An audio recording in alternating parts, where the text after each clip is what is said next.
जब किसी के नाम के आगे अनाथ का टैग लग जाता है तो कहते हैं कि ऊपर वाला खुद उसे अपनी संतान मान लेता है और अच्छे बुरे हर दौर में उस पर अपना साया बनाए रखता है। तारा भी शायद भगवान की ही संतान थी, इसलिए भगवान ने अपनी जगह माला को भेजा। पंडित जी, मैं हूँ तारा की माँ और बाप दोनों ही। माला जाकर तारा के बगल में बैठ जाती है। ताई, ये तुम यहाँ कैसे? तारा, तुझे इतना अच्छा साथी मिला है ना कि मैं बता नहीं सकती। तुझ पर सवाल उठने से पहले ही जो तेरी ढाल बन रहा है। हर्ष का ही मुझे फोन आया था और उसने बताया कि तुझे मेरी जरूरत है और देख, मैं आ गई। माँ नहीं तो क्या, माँ जैसी तो हूँ ही ना। तारा प्यार भरी निगाहों से हर्ष की ओर देखती है। एक तवायफ की माँ भी तो तवायफ ही हुई। नहीं, मैं ये पूजा नहीं कर सकता। जानकी तमाशा होता देख बड़ी खुश हो रही थी। तभी वह आंखों में आंसू भरकर नाटक करती है। देखा विक्रम, देखा हर्ष, मैंने तो बहुत कोशिश की थी कि इस तारा को अपनाने की, और ऐसा नहीं है कि मैं कोशिश करना बंद कर रही हूँ, मगर जो हमारे घर की शांति पूजा में ही विघ्न डाल रही है, ऐसी लड़की हमारे घर की क्या दशा कर सकती है, ये सोचकर ही मेरी रूह कांप रही है। तुम सही कह रही हो मॉम, मैं भी इन सबसे तंग आ गया हूँ। और हर्ष गुस्से से तारा को हाथ पकड़कर उठाता है और जोर से आगे की ओर फेंकता है। माला एकदम से यह देख चौंक गई थी। तारा, मुझे माफ करना, मगर मेरी इस माँ को संतुष्टि शायद तभी मिलेगी जब मैं आज का मर्द बनकर तुम्हें ठोकरों में रखूंगा। तो ठीक है, तुम मेरी ठोकरों में रहो अब से। और हर्ष तारा को मारने के लिए अपनी लात उठाता है, मगर जानकी उसे तब भी नहीं रोकती। कैसी जल्लाद हो तुम, कैसी जल्लाद हो मॉम। और डैड, आप किस मिट्टी के बने हैं जो सही गलत सब बोल चुके हैं? आखिर आप इंसान है भी या नहीं? मैं अपनी बीवी को मार रहा हूँ और आप मजे से देख रहे हैं। आखिर ऐसी क्या नफरत है आपको तारा से? मुझे माफ करना तारा। हर्ष तारा को उठाकर अपने सीने से लगा लेता है। पंडित जी, जिस तवायफ होने का आप राग अलाप रहे हैं, क्या जरा आप अपनी माता जी का परिचय देंगे मुझे? हर्ष नहीं, जाने दो। क्यों जाने दो तारा? मेरी पत्नी पर उंगली उठाने वाला हर इंसान को एक बार अपना भी इतिहास देखना होगा। इस पंडित की माँ पड़ोसी के साथ भाग गई थी और बाप पड़ोसन के साथ। क्यों पंडित जी, बात सही है या नहीं? पंडित हर्ष की बात सुनकर नजर चुराने लगता है। और डैड, आपको तो आपकी सेक्रेटरी के साथ देखा था ना मैंने, तब आपने मुझे मुंह बंद रखने को बोला था, और जब मैंने मना कर दिया था तो गोविंद बाबा के पास मुझे भेज दिया था आपने। जानकी ये सुनकर हिल उठी थी। विक्रम, ये हर्ष क्या बोल रहा है? तुम और जूली एक साथ? छी, इतने सालों से मैं चीटर के साथ रह रही थी। मॉम, क्या आपके इतिहास में कोई काला पन्ना नहीं है? याद नहीं है तो मैं याद दिलाऊं आपको? जब डैड काम से बाहर जाते थे तो आप। हर्ष कुछ और बोलता है कि तभी जानकी बीच में बोल पड़ती है। ये सब तेरी ही वजह से हो रहा है तारा। आज हमारा बेटा हमारे खिलाफ हो गया। कैसे कदम है तेरे इस घर में, और अपनी ही माँ के लिए कैसी बातें कर रहा है। अरे ऐसी औलाद से अच्छा तो ये मर ही जाए।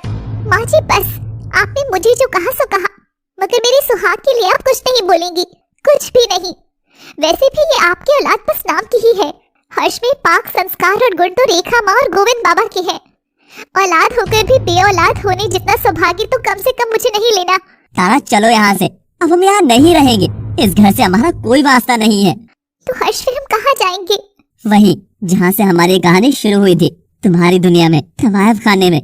हाँ तारा, अब बारी शरीफों की बारी है कि जिस बदनाम गली को इन्होंने खुद बदनाम किया है, उसके दलदल में एक बार डूब कर तो देखें कि आखिर रोज जलीलियत के तेजाब को घूंट पीकर कैसे रहती होंगी तवायफें। हम दोनों तुम्हारी दुनिया में रहेंगे। जानकी और विक्रम के पांव तले जमीन सरक चुकी थी। हाय हाय करते हुए कमाते कमाते दोनों के बाल पक गए थे, और कमाया जिस नाम के लिए था, हर्ष तो वही नाम बाजार में नीलाम करने चला था। और जानकी उसकी दुहाई देकर रोकने की कोशिश करती है, मगर हर्ष ने मन बना लिया था।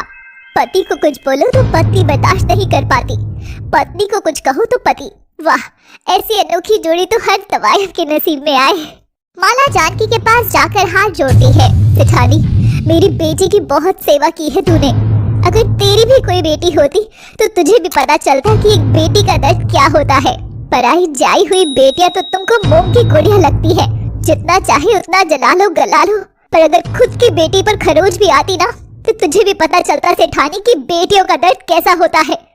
पर सेठानी, वो है ना ऊपर बैठा कृष्ण मुरारी, वो भी उसकी कोख में लक्ष्मी दुर्गा देता है, जो खुद भाग्य लक्ष्मी होती है और अच्छी औरत होती है। पर तू इसलिए तुझे कोई बेटी नहीं है। अब बस कर सेठानी, मैं अपनी तारा को ले जा रही हूँ यहाँ से। ये सोने का महल तुझे ही मुबारक। जानकी को माला की बात से सोर का करंट लगता है और वो तिलमिला उठती है। जानकी का हाथ माला पर उठने वाला ही था कि तभी माला उसे मोड़ देती है। ना सेठानी, ये गलती ना करना, तो वायफ हूँ, लाज शर्म तो मुझे जरा भी नहीं है। ये हाथ यही तोड़ सकती हूँ। बेटी के ससुराल में खड़ी हूँ इसलिए बस हाथ मड़ोड़ कर छोड़ रही हूँ। इन्हीं हाथों से तूने सताया था ना मेरी तारा को। जी तो कर रहा है तोड़ दूं, पर तू भी औरत है, किसी की बेटी है। तू चल, तुझे बख्श दिया। और माला हर्ष और तारा को वहाँ से ले जाने लगती है कि तभी हर्ष रुकता है। इस घर की एक कील भी अपने साथ नहीं ले जाऊंगा, मगर मेरी एक अमानत यहाँ है। तुम यहीं रुको तारा, मैं भी आया। हर्ष अंदर जाकर बाहर आता है तो उसके हाथ में तारा की तस्वीर थी। मेरी दुनिया तुम ही हो तारा, उसे यहाँ इन जालिमों के यहाँ कैसे छोड़ दूं? अब तुम पर इनकी बुरी नजर कभी नहीं पड़ेगी। और हर्ष दरवाजे को लात मारता हुआ तारा को लेकर वहाँ से बाहर आता है। जानकी और विक्रम आहिस्ता से बंद हो रहे दरवाजे से तारा और माला को घूर रहे थे। उधर माला तारा और हर्ष को माला की हवेली में प्रवेश कराने लगती है कि तभी मनोरमा उसे रोकती है और एक लाल चुनरी लाकर उसे उड़ा देती है। मेरी सखी, मेरी तारा इस हवेली की पहली सुहागन है। अंदर आ, इस लाल पानी की थाली में पाँव रखते हुए आ। और तारा लाल पाँव की छाप जमीन पर छोड़ते हुए अंदर आती है। आज आखिर में अपनी पहचान को अपनाकर भी तारा को आजाद महसूस हुआ था, क्योंकि उसके पीछे हर्ष था। तारा तुम कमरे में जाओ और मैं अभी आया। और हर्ष बाजार जाकर एटीएम से कुछ पैसे निकालने लगता है कि तभी उसे पता चलता है कि विक्रम ने उसके सारे अकाउंट सीज करा दिए हैं। इंसान अपनी नीचता तक जितना गिर सकता है उस हद को भी पार कर चुके हो तुम दोनों। पर अब मैं तारा का मेडिकल खर्च और दवाइयाँ कैसे लाऊंगा? यहाँ किसी से मांगूंगा नहीं। अब मुझे जल्दी कोई काम तलाशना होगा। हर्ष जगह जगह जाकर काम तलाशता है। अरे तू तो बदनाम गली वाला है ना? नहीं, हमारे यहाँ ऐसे लोगों के लिए कोई काम नहीं है। अरे तुम तो अपने बाप के सगे ना हो सके, हमारे यहाँ काम करके हमको ही धोखा दे दिया तो? चल निकल यहाँ से, यहाँ तुम जैसे निकम्मों के लिए कोई काम नहीं है। शरीफों की बस्ती में हर्ष की एंट्री बैन हो चुकी थी। सिर्फ तवायफ खाने में कदम रखने पर मुझसे मेरी पहचान छीन ली गई, तो आखिर तवायफ रोज कैसे जीती होंगी? तभी हर्ष एक फोन लगाता है। दोस्त, मुझे तेरी मदद चाहिए। हाँ हर्ष, मैं फ्री होकर मिलता हूँ तुझसे। और हर्ष अब लौटकर बदनाम गली में आ जाता है और एक गोदाम पर जाकर काम मांगता है। वहाँ हर्ष को मजदूरी का काम मिलता है। पूरा दिन कमर तोड़कर मेहनत कर शाम में हर्ष के हाथ में 250 रुपए आ जाते हैं। हर्ष अपनी पहली मेहनत की कमाई देखकर इतना खुश होता है और तारा के लिए कुछ दवाइयाँ लेता है। वह घर से लौट ही रहा था कि तभी उसे चॉकलेट की दुकान नजर आती है। भैया एक डेयरी मिल्क देना। लो भैया 180 रुपए। हे भगवान, 180 रुपए की चॉकलेट? कोई इतनी महंगी चॉकलेट कैसे खा सकता है? ये सरकार ने इतनी महंगाई कब बढ़ाई? भैया सस्ती वाली दिखाओ ना कोई। लो भैया, ये 80 रुपए की है। हर्ष अपनी जेब देखता है, उसमें केवल 20 रुपए ही थे। वह दुकानदार को 20 रुपए देता है तो दुकानदार एक छोटी सी चॉकलेट उसे दे देता है। हर्ष आज बहुत खुश था।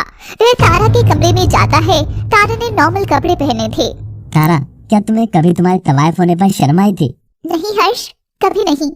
और अब तुमने मेरा हाथ थामा है तो अब से तुम बिल्कुल भी नहीं। तो फिर आज से तुम वही पहनोगी जो तुमको पसंद हो। अपनी तवायफ की पोशाक ही पहनो, वो तुम पर फबती है काफी। तारा हर्ष को गले लगा लेती है। इतना प्यार क्यों करती हो तुम मुझसे हर्ष? क्योंकि तुम मेरी बच्ची की माँ बनने वाली हो। अच्छा जी, अगर बेटा हुआ तो फिर मैं तुम्हारे बच्चे का बाप बन जाऊंगा ना बुद्धू। I love you Harsh. I love you too Tara. ये है हमारी दुनिया जो हम खुद बनाएंगे। मैं तुम्हारे लिए कुछ लाया हूँ। और वह तारा को चॉकलेट देता है तो तारा बहुत खुश होकर उसे खाती है।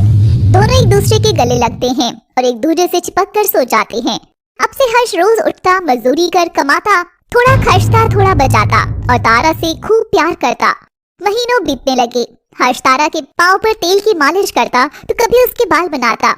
इतना प्यार तो तारा को कभी नसीब नहीं हुआ था। दिन आराम से कट रहे थे, मगर कहीं दूर कुछ तो और ही चल रहा था। जब हर्ष काम पर था तो उसके पास एक फोन आता है। हाँ, मैं समझ गया क्या करना है। जो भी करना सोच समझ कर करना। इस बार कोई भी गलती नहीं होनी चाहिए। गलती होने की तो गुंजाइश ही नहीं है। आप फिक्र मत करो और अब आप दोबारा फोन मत करना। ये हमारे बीच की बात है। हर्ष घर लौटता है तो देखता है कि तारा झुककर काम कर रही थी। तभी हर्ष तारा पर चिल्लाकर उसे रोक ही रहा था। ये क्या तरीका है तारा? और तारा अचानक हर्ष की आवाज सुनकर फर्श पर फिसलकर अचानक से गिर जाती है और उसके पेट पर लगती है।